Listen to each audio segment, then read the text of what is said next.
umaga po sa inyong lahat. Ako'y nagpapasalamat sa Panginoon na kami napadako sa lugar na ito, sa kongregasyon ng katarungan. Napakaganda ng pangalan, katarungan. At salamat sa Panginoon, ang Diyos ay makatarungan.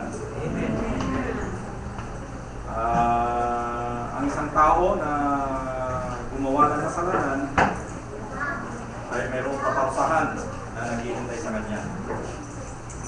At kung tayo naman ay susunod sa kalooban ng Panginoon, mayroon namang gantimpala sa pagkakaloob ng Diyos sa atin. Dahil makatarungan ng Diyos, kailangan hanapin natin ang kalooban ng Panginoon. Diba?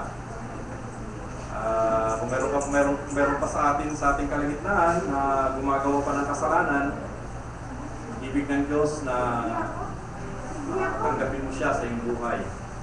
Pagsisihan ang iyong mga kasalanan upang matugunan mo ang katarungan ng Diyos. Sabi nga, ayaw niya na ang sino man ay mapahamak, kundi ibig niya na sila ay magsipagsisi. Yun ang katarungan ng Panginoon. Dahil ang kasalanan ay mayroong kabayaran. Kaya kung hindi tayo maaalis sa buhay makasalanan, darating ang araw na yung kabayaran na yan, ng ating na yung ginagawang kasalanan, yan ay mararanasan mo sa iyong buhay. Dahil ang Diyos ay katarungan. At salamat sa Panginoon. Medyo naninibago ako eh. Kasi doon sa aming lugar, wala kaming air condition. Kaya tagaktak ang pawis namin. No? Merong electric fan, pero hindi niya kayang tanggalin yung init. No? Nakakaginhawa ng konti, pero nandun pa rin yung mainit. At kumisan, kahit mainit yung panahon, meron pa rin yung inaantok. No? So gilid-gilid, makikita mo may mga natutulog. No? Lalo na siguro ngayong malamig. Habulin ka ng antok dahil malamig ang panahon, di ba? Malamig ang lugar na kinaroroonan natin. Sana, huwag tayong antukin. Meron daw pala ang Panginoon daw, meron kwento, ang Panginoon daw, nagkaroon sila ng competition, ang Panginoon at saka sa Satanas. Nung sila naglalakad na ganyan, nakita ni, ang kanilang paramihan tayo ng kasama, ng kasapi, sabi niya. Paramihan tayo ng miyembro, sabi ni Satanas, sa ating Panginoon. Ngayon, nung naglalakad silang ganyan, nakakita ng nagsusugal si Juan, nagtotonghit, si Satanas. O, tignan mo, yun, yung mga nagtotonghit na yun. Sa akin yung mga yan. O, wala kang kasama dyan, sabi niya. Wala kang mga alagad dyan, mga kasama ko lang dyan. Eh, naglakad na naman sila, nagpatuloy sila, nakakita ng beer. O, nakita mo yun, mga nagiinuman na yun. Sa akin din yung mga yan. So, lungkot na lungkot ang Panginoon kasi wala siyang masabi na mga alagad niya. Eh ngayon, nakakita sa ng kapilya, may mga nagkakatipon. Ayan, nagalak ang Panginoon. Sabi niya, o yun, tingnan mo naman, mga anak ko naman yan, sila nagkakatipon. Tapos sabi ni Satanas, teka muna, sabi niya, nakikita mo ba yun? Nakikita mo ba yun nandun sa sulok? Natutulog. Oh, nakita mo ba yun? Oh, hawak-hawak yung cellphone niya. Diba? Pitik ng pitik, kalabit ng kalabit. Oh yun, sa akin din yun. Kasi hindi sila nakakonsentrate sa kanilang pakikinig na salita ng Panginoon. Pero yung mga naman natutulog. Sabagay kami sa may mga nakapikit, pero nakikinig sila. Pero siguro karamihan sa mga nakapikit natutulog. Kaya sabi ni Satanas, sa akin yun. Yung mga iba naman, hawak-hawak na yung cellphone nila, kalabit ng kalabit. Hindi rin siya nakaka-concentrate. Kaya sabi ni Brother Marky, doon sa nangangaral siya sa yung Amerikano, nangangaral siya sa Baguio. Marty ba yan? Timothy, Brother Timothy, sabi niya, isara muna ninyo yung mga cellphone ninyo. Kasi tayo ay nasa bahay, pananambahan. Ganun pala ang ugali nila sa Amerika. Pag sila ay nasa kapilya, kailangan sasara yung mga cellphone. Diba?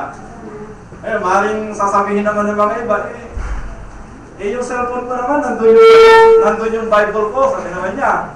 Diba? May mga cellphone na nakalagay na doon yung naka-download na yung Bible. Diba? Mayroong mga ganon. Maaaring sasabihin mo naman, ganon. Kasi nasa high-tech na tayo, di ba? Nandun na yung Bible sa cellphone. Pero, bubuksan mo pa rin yung cellphone mo. Di ba? Nakabukas pa rin yung cellphone mo. Nandun nga yung Biblia mo, pero nakabukas pa rin. Paano kung may mag-call? Mayroong mag-text? Di sasagot mo rin. Di ba? So, mas maganda, kung kayo pupunta sa kapilya, dalhin na lang ninyo yung Biblia ninyo. At i-close mo yung cellphone mo, di ba? Kasi maaaring high-tech na tayo, kasi may mga nangangaral na mga pastor, naka-iPad na sila, nagkakalabit lang silang ganyan, madaling ang hanapin, di ba? Pero ayaw natin ng ganon. At maaari, siguro ang Panginoon ayaw din niya ng ganon. Mas maganda dalhin natin yung ating mga Biblia. Diba? Kasi, ang maganda rin yung mayroon ng cellphone, pero yun nga, sa pananambahan, hindi mo na may open yun. Kung puro lang ka, sana, puro Biblia lang, hanggang doon, okay. Diba? Nadala-dala mo yun. Pero mayroong tawag mayroong call So, madidistract din yung kaisipan mo. So mga ganito mga kapatid, salamat sa Panginoon na tayo nandito sa napakagandang lugar. Napakagandang lugar sapagkat dito natin sasambahin ng Diyos. Napakaganda yung nasa harapan natin, worship the Lord in the beauty of holiness. Kailangan sambahin natin ang Diyos sa kagandahan ng kabanalan. Kaya nandito tayo, ibig natin na tayo ay mapagpala. Kaya nawa yung mga nakaka-istorbo sa ating kaisipan, yun ay huwag nating hayaan na tayo ay mahadlangan. O mahadlangan tayo upang ating tamuin ang mga pagpapalang nais ipagkaloob ng Diyos sa atin.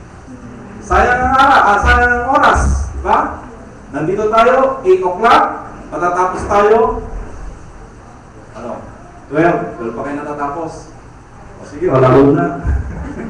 Kung ayaw nyo ng 12, alaon na. Hindi po. Mga maikli lang yung ating pag-aaralan. So makikita natin na huwag nating hayaan na masayang yung oras na ito. Nawa, yung ating mga puso ay mapuno ng mga pagpapalang spiritual. Kanina nung umpisa pa lang, may mga awitin, may mga patutuo na ating napapakinggan, tayo ay pinagpapala na sa Panginoon. Yung ating mga napag-aralan kanina, napakaganda ng ating napag-aralan. So, napakagandang lugar ito ng kanyang mga anak ay narito. Ngayon, ating na pong buksan ang ating mga Biblia. Hinihiling ko po na inyong buksan ang inyong mga Biblia sa Gawa, chapter 4, 31 to 33. Acts 4:31 hanggang 33. Basahin po natin ang salita ng Panginoon. 31 to 33. At ang sila'y makapanalangin na, ay nayanik ang dagong pinagkakatipunan nila. At nangapuspos silang lahat ng Espiritu Santo at kanilang sinalita na may katapangan ang salita ng Diyos.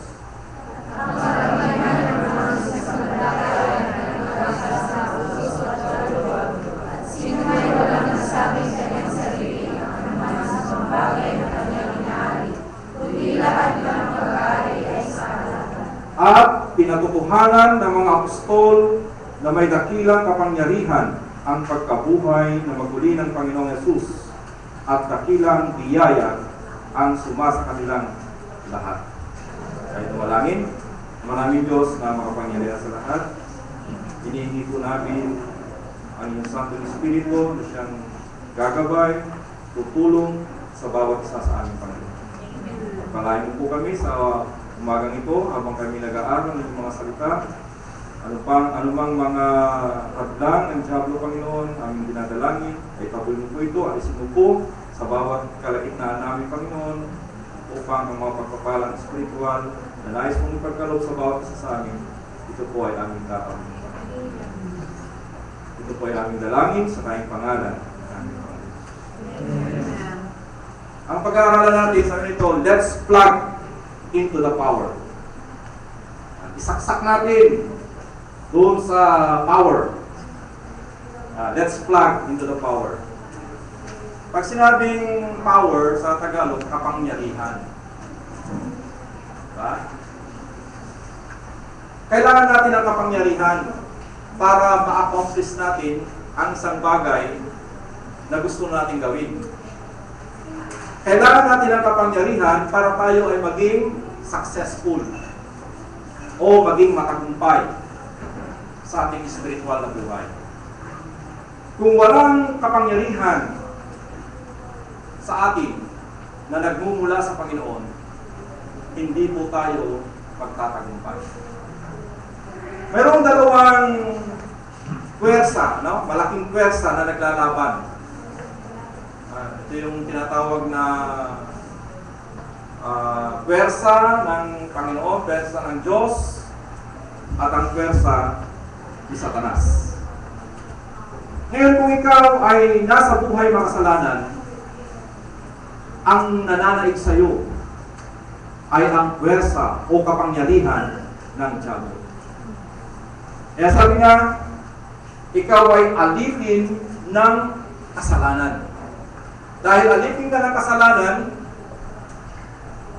nasa iyo yung kapangyarihan ng Diablo kung kaya't hindi ka makatanggi, no, sa paggawa ng kasalanan. Kaya kung ang isang tao ay gumagawa pa ng kasalanan, siya ay alipin ng kasalanan. Siya ay alipin ng Diablo. At ang kapangyarihan ng Diablo ay nasa kanya. At hindi niya kayang iwanan o tanggihan ang kasalanan kung kaya siya ay nakagagawa ng kasalanan. Yan ang sinabi ng Apostol Pablo, di ba? Yung gusto kong gawin, hindi niya kayang gawin. Yung ayaw niyang gawin, yun ang nagagawa niya. Ano yun? Gusto niyang sumunod sa kalooban ng Panginoon, pero hindi niya magawa. Yung gusto niya, yung ayaw niyang gawin, yun naman ang nagagawa niya. Yung ayaw niyang gumawa ng kasalanan, pero yun naman ang nagagawa niya. Bakit? Nasabi ni Apostol Pablo yun. Dahil dati siya ay nasa buhay makasalanan. Kaya kung ikaw ay nasa buhay makasalanan o makasalanan ka pa o gumagawa ka pa ng kasalanan, ang wala kang kapangyarihan o lakas para tanggihan ang kasalanan. Kaya may mga tao na gusto nilang baguhin ang buhay nila, hindi nila mabago. Diba? Kung may bisyo siya, ayaw ko na ng bisyo niya. Ayaw ko nang magsugal. Ayaw ko nang uminom ng alak. Ayaw ko nang magsinungaling. Ayaw ko nang magmura. Bakit hindi niya kayang tanggihan yon? Patuloy at patuloy na nagagawa pa rin niya. Kasi wala siyang kapangyarihan para tanggihan ito. Wala siyang lakas. So, kinakailangan niya ngayon ang kapangyarihang nagmumula sa Panginoon. Kaya kailangan niyang i-plug. Di ba? Pag may, sa atin nga, switch mo, di ba? Di ba? Walang ilaw, madilim. Para masisindi yung mga ilaw, kailangan nating i-switch. O, yung organ, para tutugtog yan, o kaya yung amplifier, kailangan mong i-switch yan sa power para gagana, di ba? Ganon din ang isang taong makasalanan. Hindi niya kayang baguhin ang sarili niya sa sarili niyang lakas. No? Nakaranasan ko yan. Magaling akong magsinungaling, magmura. Ayaw ko nang magmura ako. Ayaw ko nang magsinungaling. Kaya hindi ko kayang baguhin yung aking sarili. Nagmumura pa rin ako, nagsisinungaling pa rin ako. Kahit tuwing linggo, nandun ako sa simbahan. Nagsisimba ako. Pero ganun pa rin, hindi ko magawang baguhin yung aking buhay. Bakit? Kasi hindi natin kaya yan sa sarili mong lakas. Diba? Meron tinatawag na reformation. No? Mabago yung pansamantala yung buhay mo. Yan tinatawag na reformation yon. Halimbawa, sa isang mahilig sa sigarilyo, dahil meron na siyang nararamdaman sa kanyang katawan, marireforma niya ngayon yung kanyang sarili. Bakit? Kung dati sa isang araw, isang kaha yung kanyang naitit na sigarilyo, apa na lang ngayon, kalahating kaha na lang. May reformation, yun yung tawag na reformation. Diba? Kung dati siya ay umiinom ng alak, yan, mababago na yun, hindi na siya iinom ng alak, pero nandun pa rin yung pagsisinungaling niya at pagmumura. Ang nawala lang yung pag-inom niya ng alak. Yun yung tinatawag na reformation. Magagawa ng tao yun. Yun ang dahil sa sarili niyang lakas. Pero ang hinihingi ng Panginoon, yung tayo ay matransform. Yung tinatawag na transformation. Kumbaga alam niyo yung butterfly? Diba yung butterfly? Nagmula yan sa caterpillar, uod. Hanggang sa, cycle nun. Maging, pupa, tapos magiging napakagandang butterfly. So mula sa uod, naging pupa, tapos naging napakagandang butterfly. Yan yung tinatawag na transformation. Yun ang ibig ng Panginoon na mangyari sa iyong buhay. Sino magbibigay ng kapangyarihan yun? Ang Panginoon. Kaya kung mayroon sa atin dito na gumagawa pa ng kasalanan, kung ibig mo na mabago ang iyong buhay, kailangan mo yung kapangyarihan na nagmumula sa Panginoon. Anong gagawin mo? Magpapakababa ka sa harapan ng Panginoon. Pagsisisihan mo yung mga kasalanan mo. Diba? Sabi ng Panginoon sa 1 John 1:9, kung ipapahayag natin ang ating mga kasalanan, siya ay tapat at banal na tayo ay patatawarin at lilinisin sa lahat ng kalikuan. So kung ipapahayag mo raw ang iyong mga kasalanan, magsisisi ka, lilisanin mo ang kasalanan. Kaya sabi niya, lisanin ng masama ang kanyang lakad at ang liko, ang kanyang mga daan. At siya ay manumbalik sa Panginoon. Basahin natin sa Isaiah 55:7. Ganito yung pagsisisi, ano? Hindi lang basta yung nagsisisi. Sabi nito, lisanin ng masama ang kanyang lakad at ang liko ang kanyang mga pag-iisip at manumbalik siya sa Panginoon at kaawaan niya siya at sa aming Diyos sapagat siya'y magpapatawad ng sagana. So yun ang kapangyarihan ng Panginoon. Patatawarin ka niya. Ano pang kanyang gagawin? Lilinisin sa lahat ng kalikuan. So pag lumapit ka dito, magsisisi ka. Tapos sumampalataya ka na ikaw ay pinatawad na ng ating Panginoon. At ang gagawin ng Diyos, hindi ka lang niya patatawarin, kundi lilinisin ang lahat ng kalikuan sa iyong buhay. So, hindi ka lang ma-justify, kundi ikaw rin ay ma-regenerate. Mababago ng Espiritu Santo. So, mayroong pagbabago sa buhay natin.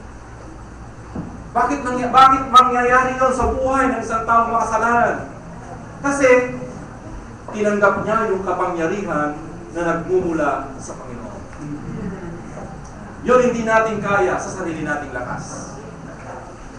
Ngayon, ikaw ay tumanggap na sa Panginoon. Ikaw ay mananampalataya na. No? Hindi ka na gumagawa ng kasalanan. You are justified and regenerated. Maaaring ikaw din ay fully sanctified na. Ibig bang sabihin, hindi na natin kailangan ng kapangyarihan na nagmumula sa Panginoon? Kailangan pa rin natin yan. Para tayo ay magtagumpay. Kaya nga dito sa ating pag-aaralan, we are all in need of God's power. Kailangan nating lahat bilang mga anak ng Diyos ang kapangyarihan na nagmumula sa Panginoon. No? We need His power to live the Christian life. Kailangan natin ang kapangyarihan para makapamuhay sa buhay bilang isang Kristiyano. Hindi tayo makakapamuhay bilang isang Kristiyano, bilang tunay na Kristiyano, kung wala ang kapangyarihan na nagmumula sa Panginoon. Sa sarili nating lakas, hindi natin kaya yan. So we need the power of God. Ano pa? We need His power to overcome the enemy of our souls. So kailangan natin ang kapangyarihan para mapagtagumpayan natin ang ating mga kalaban. Meron tayong kalabang espiritual. Di ba sabi ni Apostol Pablo, tayo ay nalingkuran sa isang sundalo. Pag sundalo ka, may kalaban ka. Di ba? Meron kang ipinagtatanggol. Kung wala tayong walang mga masasamang loob, walang mga gustong sumapok sa bansa natin, wala na sundalo. Hindi na magkakaroon ng sundalo. Di ba? Payapa na. Wala hindi magulo. Hindi na kailangan ng pulis, hindi na kailangan ng sundalo. Pero dahil mayroon tayong kalaban, kailangan ng sundalo. Kaya mga Kristiyano din, inalingkulan sa sundalo, so meron silang kalabang espiritual. Kaya sabi nga ng Apostol Pablo, ang ating pakikipagbaka ay hindi sa laman at dugo, kundi ang labanang ito ay labanang espiritual. Ang ipinaglalaban natin dito, ang ating kaluluwa, laban sa ating mga kaaway. Sino ang ating number 1 na kaaway? Walang iba kundi ang Diablo. Siya ang ating number 1 na kaaway. Mapagtatagumpayan natin ito o matatalo natin siya sa pamamagitan ng kapangyarihan nagmumula sa Panginoon. Ano pa? We need His power to reach lost. Yung mga nawala. Diba? Meron tayo rin ay kailangan din natin ng kapangyarihan para maabot natin o marating natin yung mga nangawala. Yung pinag-aralan natin, personal evangelism, di ba, yung ating topic? Oh. Kailangan pala natin ng kapangyarihan na nagmumula sa Panginoon para magawa natin ito. Kasi kung walang kapangyarihan na nagmumula sa Panginoon, hindi natin kaya. Wala tayong magagawa. So ngayong umagang ito mga kapatid, kailangan natin ng kapangyarihan nagmumula sa Panginoon. Unang kapangyarihan natin, we must plug into the power of prayer. Kailangan daw natin i-plug into the power of prayer. Sa kapangyarihan ng panalangin. So meron tayong mga pagsubok sa buhay, di ba? Meron mga problema, meron mga kahirapan na ating dinadanas sa buhay natin, may mga pagsubok, araw-araw yan. Sabi ni Brother Nestor, sa trabaho niya, meron siyang pagsubok. Ayun, ayaw niyang bumalik siya ulit sa dati niyang kalagayan na makasalanan. Yan. Ito ang kailangan mo ngayon. Ha? You need to plug into the power of prayer. Kailangan mo ang panalangin. Para tayo magtagumpay, kailangan natin ang buhay na mapanalangin. Kailangan mong dumalangin sa Panginoon. Kung ating pag-aaralan ang buhay ng mga naunang mga alagad ng Panginoon, bakit sila nagtagumpay? Ang isang dahilan, dahil sa panalangin. Ganon din sa atin ngayon. Kung ibig natin magtagumpay, kailangan tayong dumalangin sa Panginoon. Huwag nating pababayaan ang panalangin. Tingnan niyo si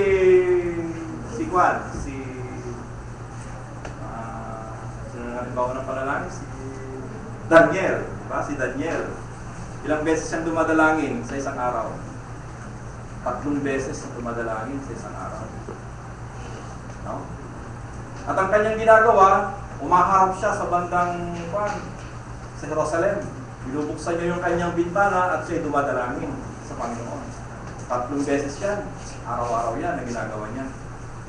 Ngayon nagkaroon ng kautusan ng hari na ang sino mang mahuhuli na tatawag sa ibang Diyos o sa iba, sa kanilang mga Diyos, maliban sa hari, siya ay parurusahan. Iahagis sa yungib ng mga leon. Hininto ba ni Daniel yung kanyang pananalangin? Dahil natakot siya? O kaya, dadalangin siya, isinasara na niya yung kanyang bintana para hindi siya makita? Kung ano yung ginagawa ni Daniel araw-araw at yung paraan ng kanyang pananalangin, hindi niya binago. Hindi siya natakot. Na baka mahuli siya na dumadalangin sa kanyang Diyos, siya ay huhuliin at ihahagis doon sa yungib ng mga leon. Hindi. Kundi patuloy at patuloy pa rin ginawa ni Daniel ang ginagawa niya yun. Bakit kaya? Kasi yun ay malaking tulong sa kanya para siya ay magtagumpay. So yun din ang kailangan natin, ang panalangin. Una sa ating sarili, sa ating sarili as a Christian. Hindi tayo magtatagumpay kung hindi tayo mapanalangin.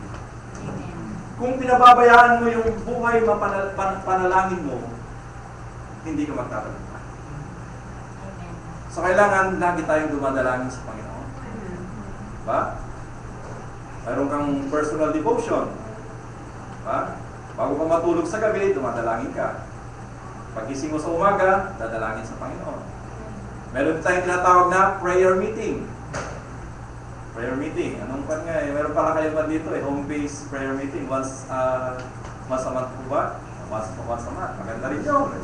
Eh, meron ding sama-sama kayong dumadalangin, di ba? Diba, naiintindihan naman dito, malalayo ka. Meron galing ng Cavite, maraming lugar. Pero salamat sa Panginoon na meron tayong mga ganung gawain, di ba? Meron tayong prayer meeting. Alam niyo, napakahalaga yan. Lagi ko mga naririnig yan kay pastor. Yan. Kailangan huwag ninyong pabayaan yung inyong prayer meeting. Nung kabataan kami, no? Lagi niya sinasabi niyan, mahalaga ang prayer meeting, huwag kayong liliban kung walang mabigat na dahilan. Kasi napakaganda na tayo ay makiusap sa Panginoon sa panahon na araw na yan ang pananalangin natin. Tignan niyo yung nangyari kay Apostol Pedro nung sila ay nabilanggo. Diba? Maaaring kinabukasan, sila ay pupugutan ng ulo, bibitayin. Pero tingnan niyo yung mga alagad, yung iglesia. Sila ay dumalangin. Nagkaroon sila ng prayer meeting, dumalangin sila, maningas na panalangin. Anong nangyari? Si Apostol Pedro at yung kanyang kasama, sila ay iniligtas ng Panginoon. Di ba nung nandun sila binuksan ni Rodi ba yung babae? Roda, napagkamalan pa niyang bulto. Yung pala si Pedro na yon. Niligtas na sila ng Panginoon. Dumadalangin pa lang yung mga alagad, tunumugod na ang Panginoon. Yan ang kapangyarihan ng panalangin, mga kapatid. Kaya sa ating spiritual na sa ating sariling bilang isang Kristiyano, ganun din. Tutulungan din tayo ng Panginoon para magtagumpay kung hindi natin pababayaan ang buhay mapanalangin. So huwag natin pabayaan ito. Ito ang isa sa mga kapangyarihan natin kung tayo ay laging dumadalangin sa Panginoon. Ano pa? We must plug into the power of love. Yung narinig natin kanta kanina, diba? May kapangyarihan ng pag-ibig. Kaya nga dito sa teksto natin kanina, sa 32, sa Gawa 32, talagang nakita yung pag-ibigan ng bawat alagad noon. Sa Acts 4:32. At ang karamihan ng mga nagsisipat ng palataya ay nangagkaisa ng puso at kaluluwa. At sino may walang nagsabing kanyang sarili, ang anuman sa mga bagay na kanyang inaari, kundi lahat nilang pag-aari ay sa kalahatan. Ayan ang unang iglesia. Nag-ibigan sila sa isa't isa. Pero pati yung mga pag-aari nila para sa kalahatan. Kaya sabi nito, walang naghihirap sa kanila ng isa man. Matindi yung pag-iibigan nila sa isa't isa. Kasi kung may pag-iibigan ng bawat isa, nandiyan yung tinatawag na pagkakaisa. Hindi magkakaroon ng unity kung walang pag-iibigan sa isa't isa. Diba? Ganun sa ating individual bilang isang Kristiyano, kailangan natin ang pag-ibig na ito. Kaya sabi niya, ibigin mo ang Diyos ng buong puso mo, buong kaluluwa mo, at ng buong pag-iisip mo. Kailangan yung pag-ibig natin sa Panginoon, yan ay mapasakdal. Yan ay maging buo. Diba? Ngayon, doon sa Roma chapter 5, verse 5, inilalagay ng Diyos ang pag-ibig niya sa ating mga puso. Kaya maiibig na natin ang Panginoon, di ba? Ang isang taong makasalanan, hindi niya maiibig ang Panginoon. Pero sa oras na ikaw ay tumanggap sa Panginoon, binago ang iyong buhay, doon lamang magpapasimula na maiibig mo ang Panginoon. Pero hindi pa lubusan yun. Kasi meron pang ugat ng kasalanan sa iyong puso. Magkakaroon ka lamang ng tinatawag na sakdal na pag-ibig kung yung ugat ng kasalanan na nasa iyong puso, yan ay maalis. At yun ay mawawala lamang, maalis sa iyong puso sa ikalawang gawain ng biyaya. Pag ikaw ay lubusan na pabanal, aalisin ng Diyos sa pamamagitan ng Espiritu Santo yung ugat ng kasalanan na nasa iyong puso. At doon ngayon, magkakaroon ka ng tinatawag na perfect love o sakdal na pag-ibig sa iyong puso. At pag nasa iyo na ito, yung tinatawag na perfect love, maiibig mo na ngayon ang Panginoon ng buong puso mo, buong kaluluwa mo, buong pag-iisip mo, at siya ngayon ang magiging pangunahin sa iyong buhay. Siya yung magiging tinatawag na first love mo. Diba? Kaya nawag, maranasan natin ito. No? Maging sakdal yung pag-ibig natin sa Panginoon. And kung may pag-ibig tayo na lubusan sa Panginoon, walang hindi mangyayari.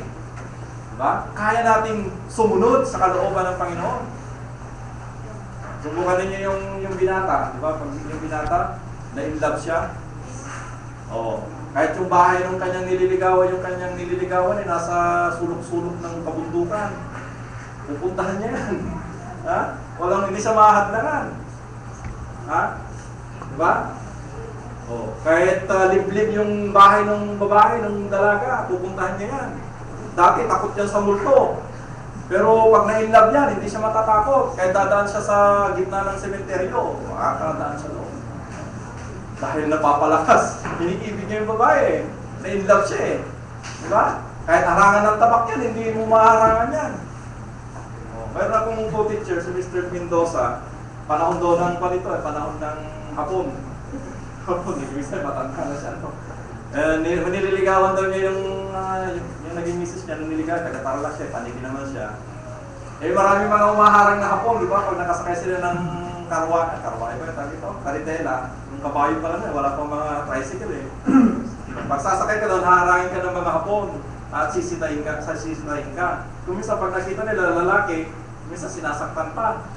Alam mo, sabi niya, dahil talagang in love siya sa kanyang asawa, kahit kung daw, alam niya na may haharang na hapon, hindi siya natatakot.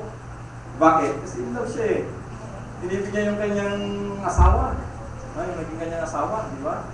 Ganon din. Kung lubusan natin iniibig ang Panginoon, walang makakahadlang sa atin. Diba? Hindi natin siya ipagpapalit sa pera. Hindi natin siya ipagpapalit sa kanino man. Diba? Dahil ang pag-ibig mo sa Panginoon ay lubusan. Kaya kailangan magkaroon tayo ng perfect love o sakdal na pag-ibig sa ating puso. Kailangan mong i-plug in. Kung ang pag-ibig na nasa puso mo ngayon ay kulang, kagaya ni Apostol Pedro, di ba? Kulang. Kaya 3 beses siyang tinanong ng Panginoon, Pedro, iniibig mo ba ako? Oo, Panginoon. 3 beses. Pero nalaman ni Pedro, alam niya sa puso niya, may kulang. Diba? Kasi yung pag-ibig na nasa puso ni Pedro, hindi pa napapasaktan. Eh, anong nangyari? Nung huliin ng Panginoon, ipinagkailan niya ng 3 beses ang Panginoon. Pero nung siya ay napuspos ng Espiritu, nung napasakdal na yung pag-ibig sa kanyang puso, pinagbabawalan siya na ipangaral ang Ebanghelyo ng Panginoon, ano sabi niya? Diyos muna, bago tao. Nagkaroon na siya ng tapang sa kanyang puso. Dahil yung pag-ibig na nasa kanyang puso, yun ay napasakdal na. Kaya kung nagkukulang tayo ng pag-ibig, hindi pa napapasakdal yung pag-ibig na nasa puso mo, kailangan mo i-plan. Lumapit ka sa Panginoon.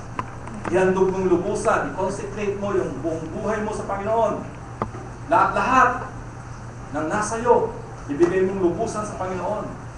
At masasabi natin yung sinabi ng Apostol Pablo, hindi na ako nabubuhay, kundi si Kristo na ang nabubuhay sa akin. Kaya tignan niyo sa Apostol Pablo, marami siyang mga missionary journey, marami mga hadlang, marami siyang mga pagsubok na naranasan sa buhay niya, nagtagumpay siya. Dahil nasa kanya yung kapangyarihan ng pag-ibig. Kaya nawa, ganun din tayo. I-plug in mo. Ihandog mong lubusan ang buhay mo sa Panginoon. Para mapasayo ang pag-ibig na ito na nais ng Diyos na ipagkaloob sa bawat isa. Sa mga kapatid, we must plug into the power of fellowship. Kailangan po natin ang laging dumalo sa mga pagkakatipon. Dito sa Acts chapter 2 verse 44. Nung ang ating Panginoon ay bumalik na sa langit, ito ngayon ang ginawa ng mga alagad dito sa Acts chapter 2 verse 44 and 46.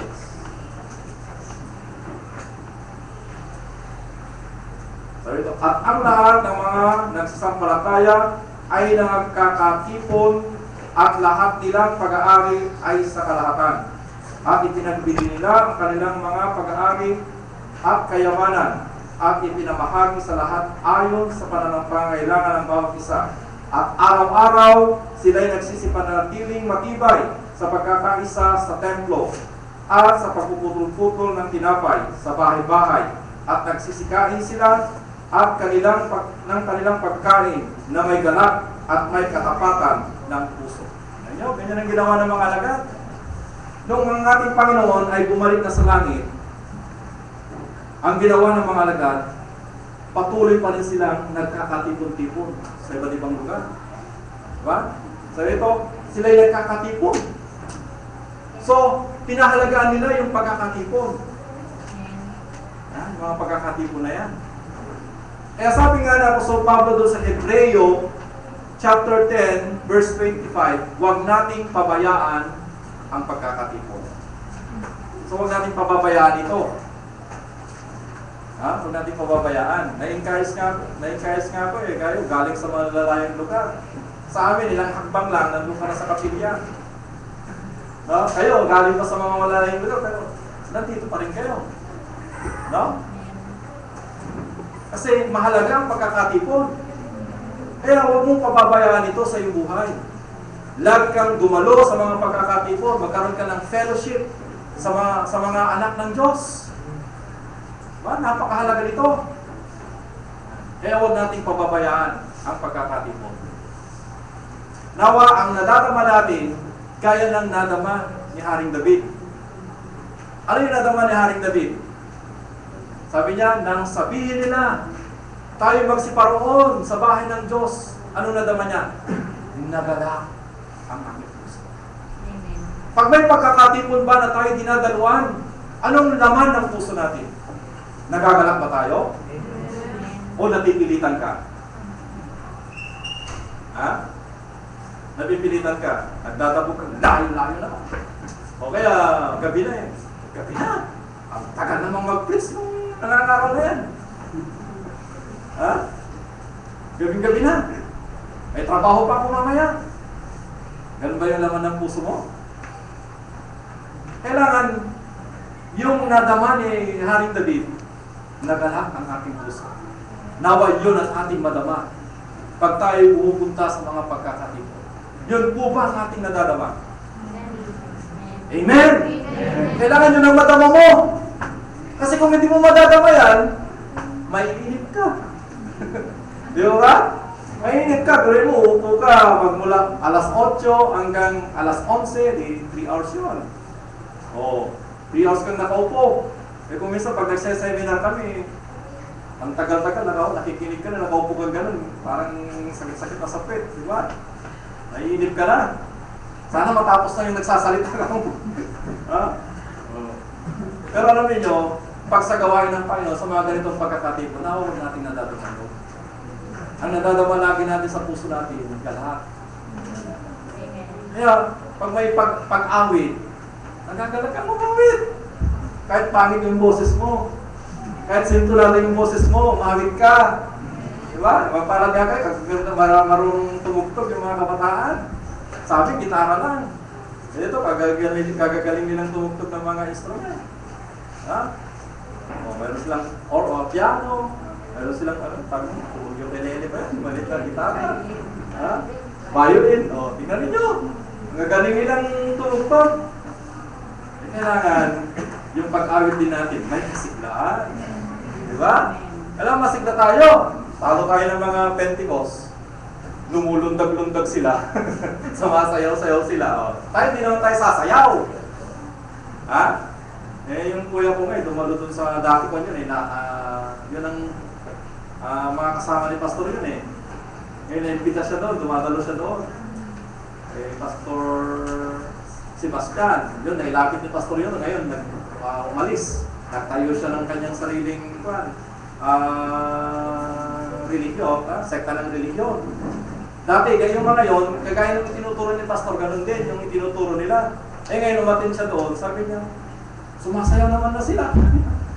Eh pati na rin ako, sumasayaw na rin na. Nakakahiya naman kung hindi ako sasayaw, sabi niya, kahit ayaw niya.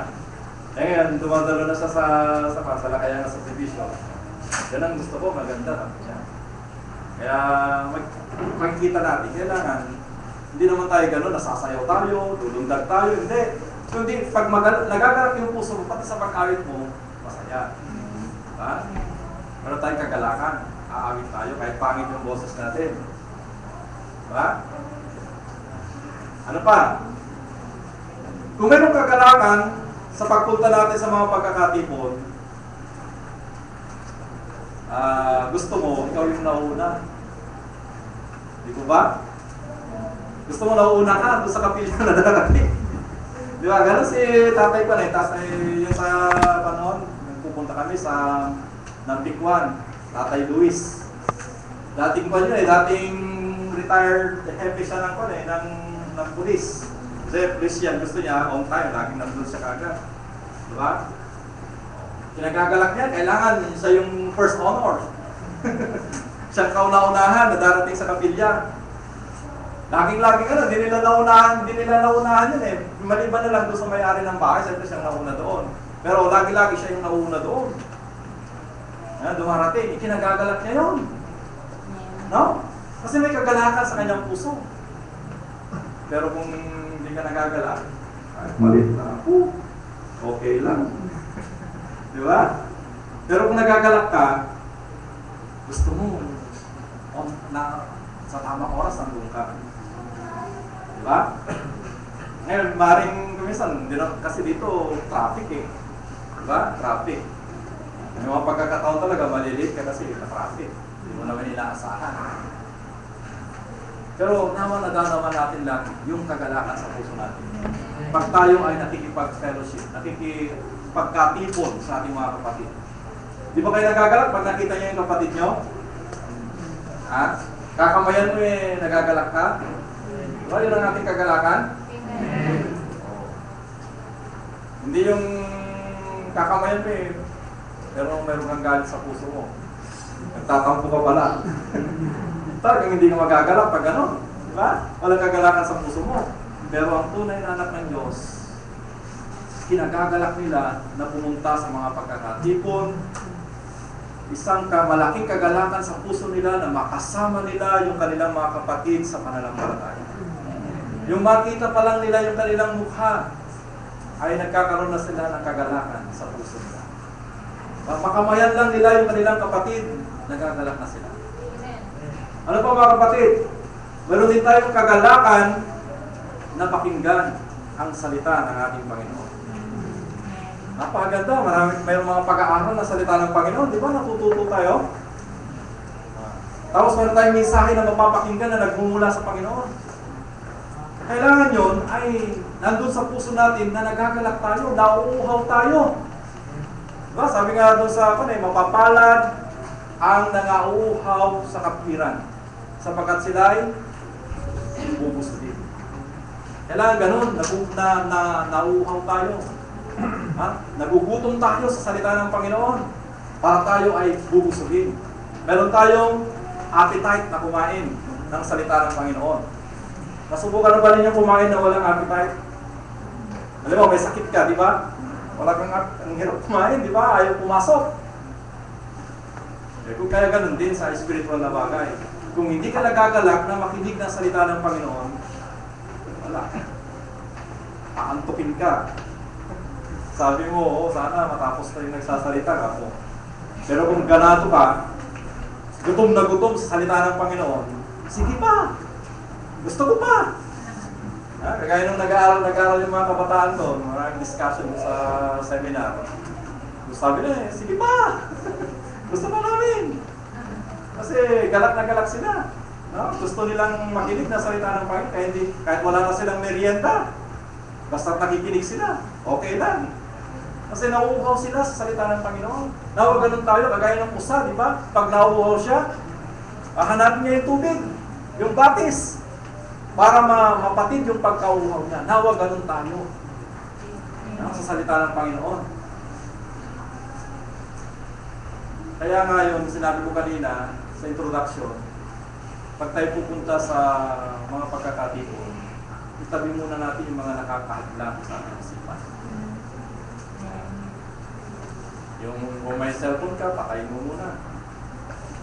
O kaya, mas mabuti, patayin na lang.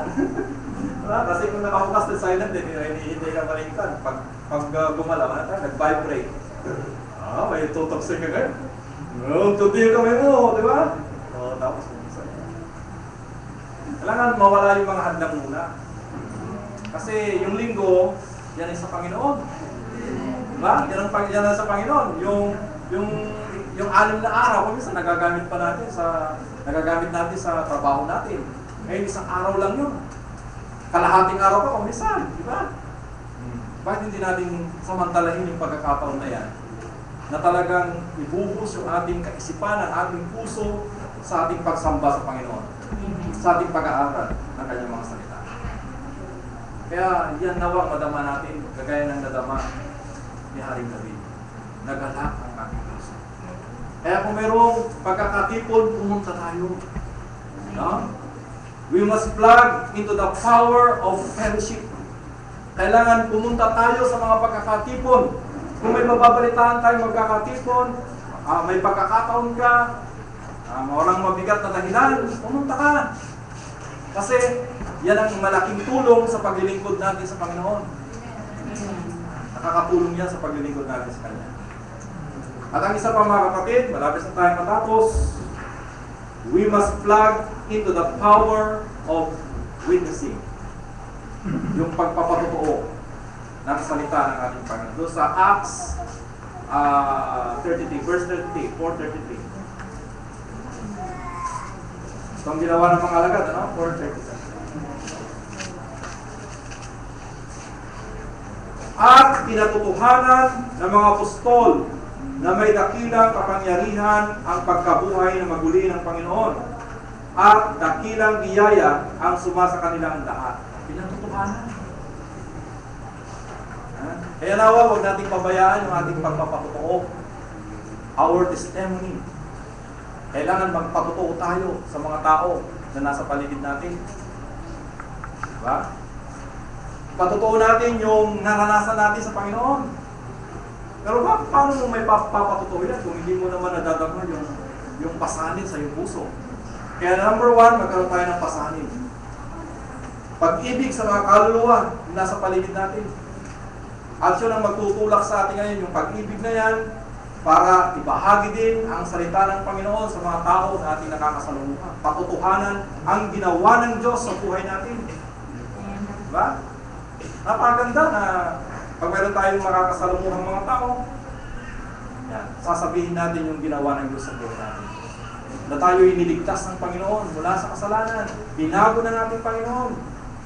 Diba? Napakaganda na sabihin mo yan sa iyong kapwa. Ano yung may nagtagumpay ang mga alagad noon? Anong sabi doon sa Apokalipsis? Dinaig nila sa pamamagitan ng dugo ng kordero at sa kanilang mga patotoo. Kaya sila nagtagumpay sa pamamagitan ng dugo ng ating Panginoon Jesucristo at sa kanilang pagpapatotoo. So napakabisa yung pagpapatotoo. So kailangan natin magpatotoo. Halimbawa, sa mga ganitong pagkakatipon. Alam nyo, pag lagi kang nagpapatotoo sa ginawa ng Diyos sa iyong puso, sa iyong buhay, yan ang isa sa mga dahilan na nagkakaroon ka ng kagalakan sa iyong puso. Diba? Nabless ka sa iyong sarili mismo na nagpapatotoo. Nakakatulong yan sa iyo. At hindi lang sa iyo, kundi sa mga nakakarinig. Nakakarinig. Alam mo, pag nasabi mo, salamat sa Panginoon na tinulungan niya ako, na ako'y nagtagumpay sa mga pagsubok na dumating sa aking buhay.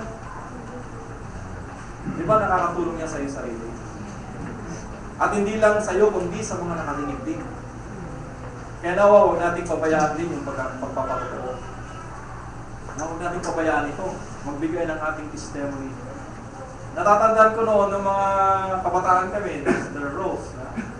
Pag nagpatotoo yung mga kabataan noon, parang po, popcorn. Ano yung popcorn? Sabay, magkakasunod na puputok, di ba? Ganun nun eh. Pagkatapos pa lang ng isa, hindi pa natatapos pala, pumatay na yung isa. Sunod-sunod dyan. Ganun yung naranasan namin noon, nung mga unang panahon, mga kabataan. Talagang yun ang song leader ng kon eh. Pumipigil eh, tama na, sabi niya. Kasi wala na tayong oras, tama na. Pero ngayon, sino gusto magpatotoo? Patiktikan. Patiktikan. Yung mga ganon, di ba? Sino gusto magpatotoo? Hindi ganon, no? Bakit? Wala ba tayong dapat ipagpasalamat sa Panginoon? Wala ba? Marami tayong dapat ipagpasalamat sa Panginoon. Diba? Marami tayong ipagpasalamat sa Panginoon sa buong isang linggo na Kanyang ginawa sa buhay natin. Dapat natin ipagpasalamat niya sa Panginoon. Yung pag-iingat niya sa atin, sa ating pagpunta, paroon, sa ating mga trabaho, di ba? Iningatan ka, magpasalamat ka sa Panginoon. Yung pang-araw-araw na ibinibigay ng Diyos sa iyo, pasalamatan mo yan sa Panginoon. Yung tulong niya sa iyo, spiritual na buhay, iningatan ka niya para huwag kang makagawa ng kasalanan. Napakadakilang bagay na dapat natin ipagpasalamat sa Kanya. Kaya wala kang dapat ipagpasalamat sa Panginoon. At yun ay nababanggit natin sa oras na tayo ay nagbibigay ng ating mga patotoo, ng ating mga testimony. Di ba pag ganon ang iyong kalagayan bilang isang Kristiyano, malakas, mapapalakas ka. Magiging matatag ka sa iyong buhay spiritual. Pero kung hindi ka nagpapatotoo, lumipas na ang isang buwan, hindi ko pa naririnig yung patotoo mo.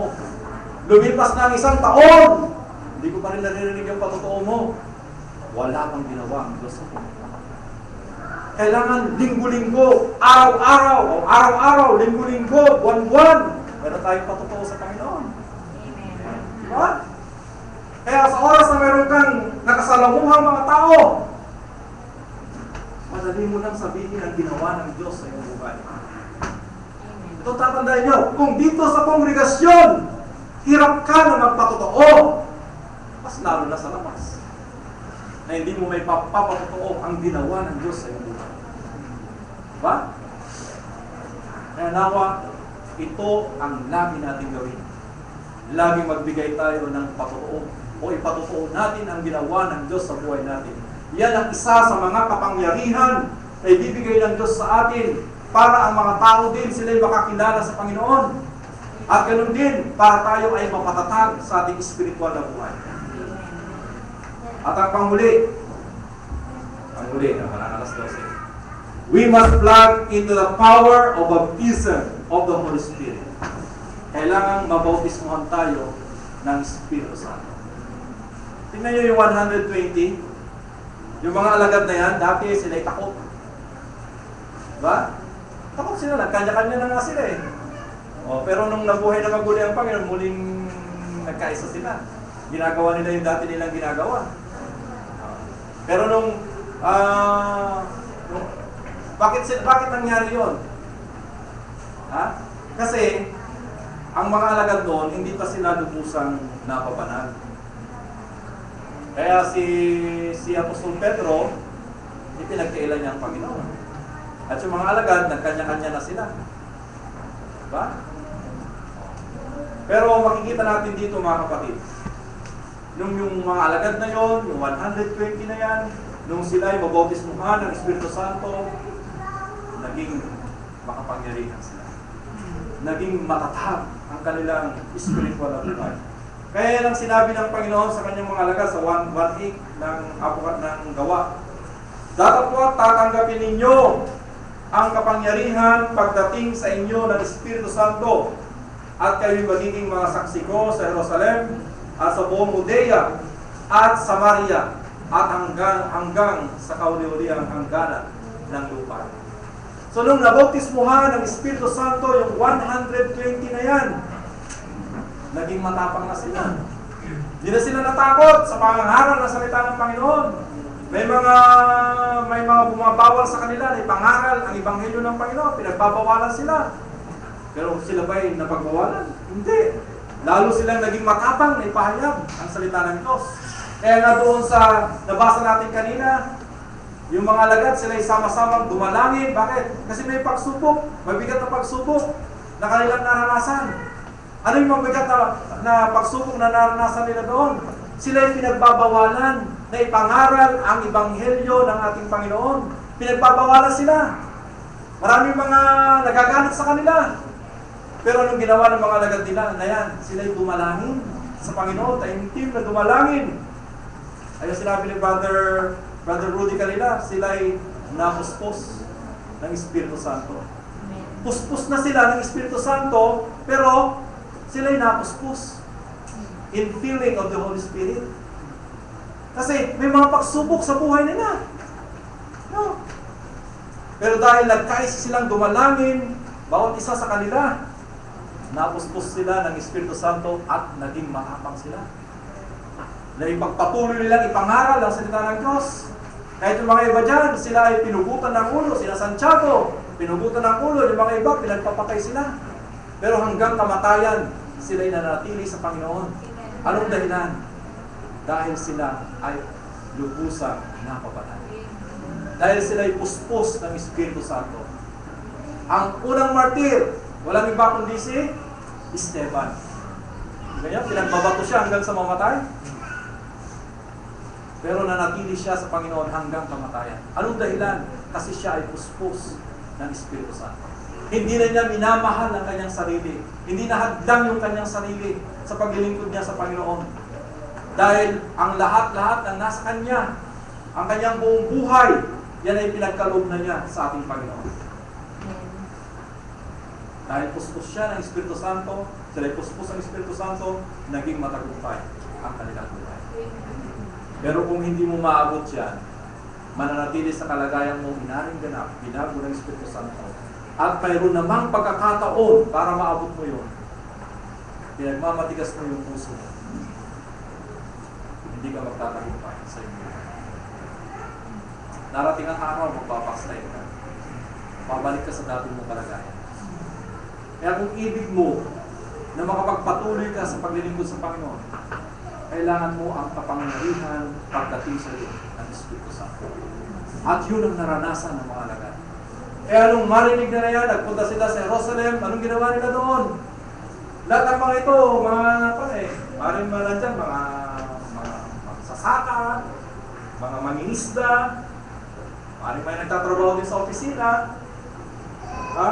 Pero iniwan nila yung trabaho nila. At sila'y nagpunta sa Jerusalem. Nagkakatipon sila doon. No? Nagkakatipon sila. Anong ginagawa nila doon? Nagkakatipon sila. Umaawit. Maring sila nag-aayuno. Bawat isa. Yung mga mayroong galit sa isa't isa, mayroong hindi pagkakaunawaan. Sila'y nagpatawaran sa isa't isa. Talagang nakita yung isang espiritu sa bawat isa sa kanila na nandun nagkakatipon, yung 120 na yan. Dahil nakita ng Panginoon, yung minanasa ng kanilang puso, yung 120 na yan, sila ay nabautismohan ng Espiritu Santo. Kasi yun ang laman ng puso nila. Kaya kung ibig mo na magtagumpay sa iyong buhay spiritual, ito rin ang dapat mong pag-asahan na mapasukan. Kailangan mong ibigay na lupusan ang iyong buhay sa Panginoon. Sabi nga doon sa 12:1 ng Roma,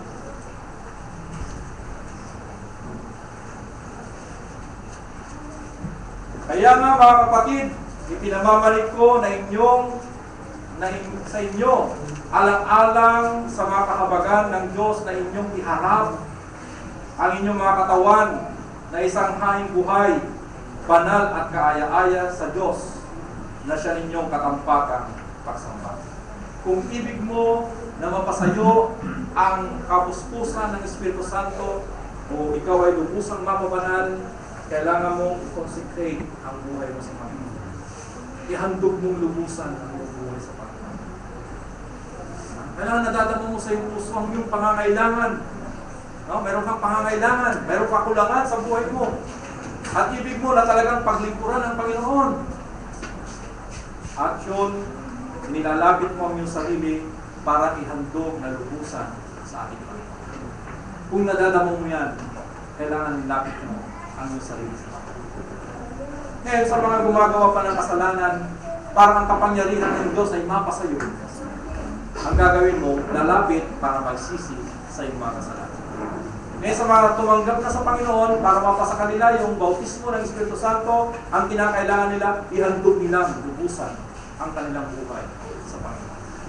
Pag ginawa mo yan, mapapasayo ang kapangyarihan na nagmumula sa Panginoon.